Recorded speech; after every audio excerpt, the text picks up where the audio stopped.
சரத்குமார், சண்முக பாண்டியன், தர்ணிகா இவங்கலாம் நடிச்சு, டைரக்டர் பொன்ராம் டைரக்ஷன்ல இப்போ ரீசெண்டா தியேட்டர் ரிலீஸ் ஆன படம் தான் கொம்பு சீவி. வணக்கம், நான் ஆனந்த். இந்த படத்தோட ஸ்டோரி என்ன அப்படின்னா, வைகை டேம் பக்கத்துல இருக்கக்கூடிய கிராமத்தை சேர்ந்தவர் தான் சரத்குமாரும், அவரு சண்முக பாண்டியனும். இவங்க கிராமத்துல எப்பல்லாம் விவசாயம் நடக்காம போகுதோ, அந்த டைம்லலாம் கஞ்சாவ இவங்க வந்து கவர்மெண்ட்டுக்கு தெரியாம கள்ளத்தனமா வித்து, அதுல வரக்கூடிய பணத்த வச்சு கிராம மக்களுக்கு உதவி பண்றாங்க. இவங்க போலீஸ்ல மாட்டுனாங்களா, மாட்டலையா அப்படிங்கிற ரொம்ப ஒரு ஆவரேஜான, இல்ல ஒரு மட்டமான ஸ்டோரி தான் இந்த கொம்பு சீவி. படத்தோட ஸ்கிரீன் பிளே ஆகட்டும், ஸ்டோரி ஆகட்டும், எந்த இடத்துலயுமே பெருசா கனெக்ட் பண்ணிக்கவே முடியல. இந்த படத்தோட என்ன பொறுத்தவரை ஒரு ஸ்கிரீன் பிளே எப்படி இருக்கணும் அப்படின்னா, ரொம்ப என்கேஜா ஒரு 2 1/2 மணி நேரமா, ஒரு 2 மணி நேரம் கொஞ்சம் கொஞ்சம் கதையோட நம்மள ஒன்றிணைஞ்சிரணும். எல்லாத்தையும் மறந்து ஒரு 2 1/2 மணி நேரம் ஒரு படத்த பார்க்கிறது தான் என்ன கேட்டா ஒரு பெஸ்ட் படமா இருக்கும். அந்த படத்தோட மூட்லயே நம்ம செட் ஆயிரணும். அப்படி இதுல எதுவுமே இல்ல. படம் ஏதோ போகுது. நான் அப்படி மிஸ்கின் மாரி உட்கார்ந்து படத்த கவனிச்சுக்கிட்டு இருக்கேன். என்னடா அப்படின்னு. அந்த மாரி இருக்கு. அது மாரி படத்தோட சாங்ஸ்லாம், பாடல்கள்லாம் எதுக்கு அந்த பாட்டு? எதுக்கு இத வச்சீங்க? அப்படிங்கிற ஒரு பெரிய கேள்விக்குறி வருது. எதுக்கா அந்த பாட்டு? அப்படிங்கிற மாரி.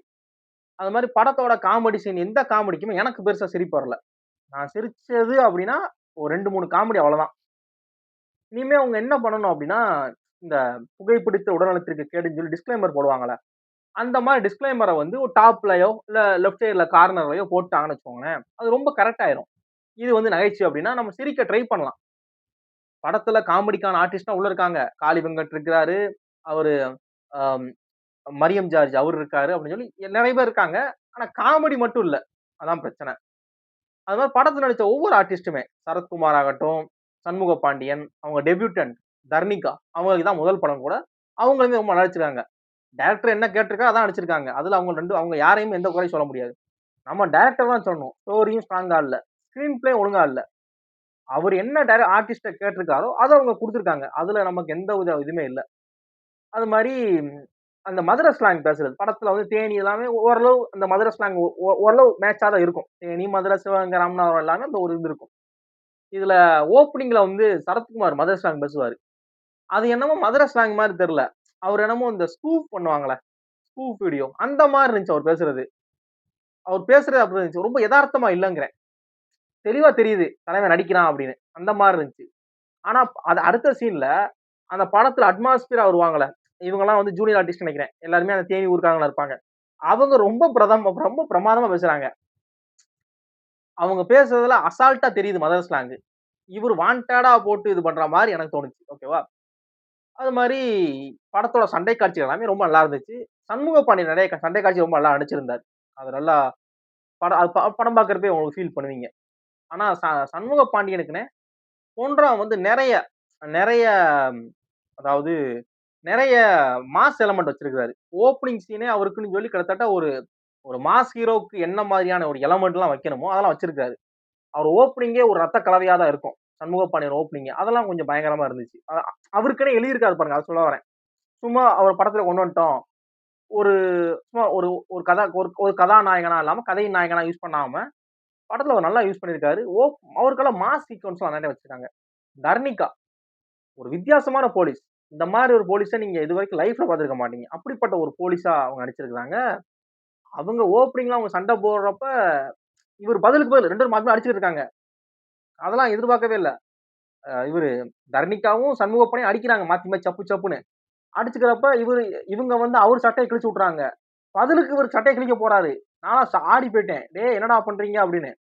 அப்புறம் அவரே கோவத்தெல்லாம் கைக்குள்ள அடக்கிக்கிட்டு அமைதியா வந்துட்டாரு. அதெல்லாமே ரொம்ப நல்லா இருந்துச்சு.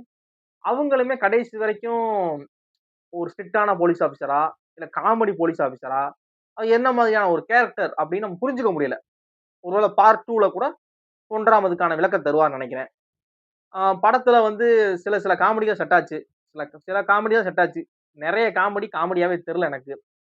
படத்தோட பாடல்கள்லாம் எதுக்கு பாடல்கள்? ஏன்? எதுக்கு? அப்படிங்கிற மாரி கேள்வி தான் எழுப்புச்சு. படத்தோட மியூசிக் ஸ்கோர் ரொம்ப சூப்பரா இருந்துச்சு.